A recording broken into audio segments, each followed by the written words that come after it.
अस्सलाम वालेकुम नाजरीन, आप देख रहे हैं फास्ट न्यूज़ अपडेट्स। नाजरीन, हमारे मुल्क पाकिस्तान में वैसे तो सकाफत के रंगों की अपनी ही बात है, लेकिन अगर देखा जाए तो हमारे मुल्क पाकिस्तान में आज भी लेडीज अपने हाथों का काम बड़ी ही महारत और दिलकश अंदाज में करती हैं। इस वक्त हम बात करते हैं इस्लामाबाद F9 पार्क की, जहाँ पर 2 दिन का इवेंट मेला सजा हुआ है, जिसमें दूर दराज मुख्तलिफ सूबों मुख्तलिफ सिटियों से लोग इस कल्चर को देखने के लिए आते हैं।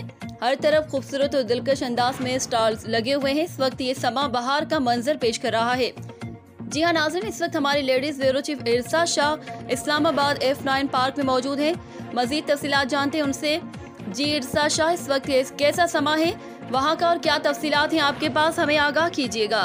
जी हाँ बिल्कुल, मैं इस वक्त मौजूद हूँ इस्लामाबाद F9 पार्क में। यहाँ पर मुख्तलिफ़ किस्म के स्टॉल लगाए हुए हैं, जिसमें ज़्यादातर लेडीज़ के हाथों के काम की महारत नज़र आती है।